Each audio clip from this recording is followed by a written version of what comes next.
Allez, c'est parti. Aujourd'hui, on va plonger au cœur d'un véritable effet domino. L'idée de ce décryptage, c'est vraiment de relier les points entre un énorme choc géopolitique à l'échelle mondiale et les transformations hyper locales, presque inattendues, que ça déclenche.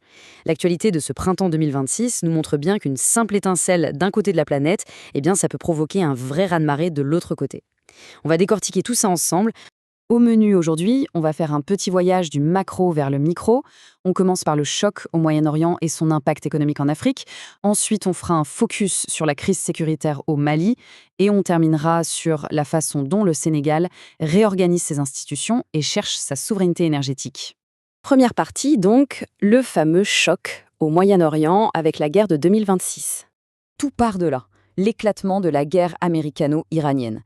C'est un conflit d'une ampleur franchement inédite qui a complètement secoué la stabilité mondiale. Et cette escalade, elle est fulgurante. On commence fin février avec les frappes ciblées de l'opération Epic Fury. Bim, début mars, représailles massives sur plusieurs bases dans la région. Et le point de non-retour, c'est vraiment fin avril. Le blocage complet du détroit d'Ormuz.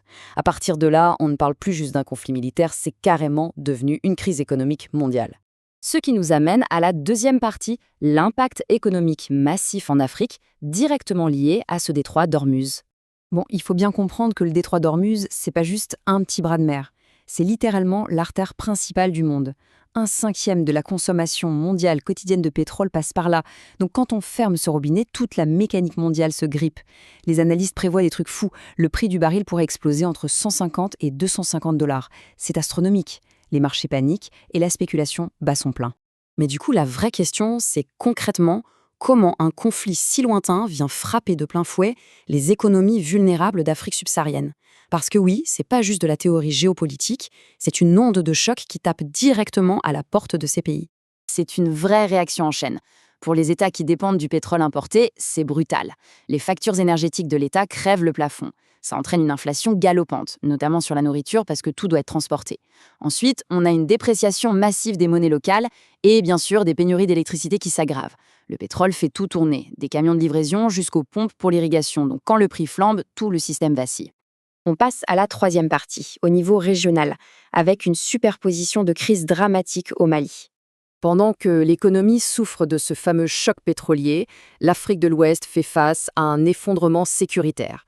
Il faut bien s'imaginer qu'une offensive colossale est lancée simultanément sur ces 6 localités maliennes, Bamako, Kati, Kidal. C'est une alliance ultra complexe entre les djihadistes du GNIM et les rebelles touaregs du FLA. Cette coordination, sans précédent, déstabilise complètement toute l'infrastructure militaire et civile du pays. Et la crise atteint vraiment le sommet de l'État. Un véhicule piégé a ciblé la résidence du ministre de la Défense à Kati, entraînant sa mort et 2 jours de deuil national. Au même moment, la base militaire de Kidal tombe. C'est un basculement absolu de l'équilibre des forces dans toute la sous-région. Les rapports sont très clairs là-dessus, on assiste à un tournant majeur. Quatrième partie. Face à ce chaos régional, regardons ce qui se passe juste à côté, au Sénégal, qui tente une vraie refonte pour maintenir l'ordre. C'est un contraste assez frappant. Au Sénégal, on observe une restructuration très profonde de l'État. La justice, par exemple. On passe d'un conseil constitutionnel de 7 membres à une vraie cour de 9 membres. Et le vrai truc révolutionnaire ici, c'est l'introduction de l'exception d'inconstitutionnalité. En gros, n'importe quel citoyen pourra contester une loi en plein procès. Ça ouvre la porte à un contrôle démocratique beaucoup plus direct. Le pouvoir exécutif aussi subit un gros lifting. L'idée, c'est de bien séparer l'État de la politique partisane. Le président ne pourrait plus diriger de parti politique. En échange, le Premier ministre prend vraiment du galon et devient le véritable chef opérationnel du gouvernement. C'est un rééquilibrage total des pouvoirs.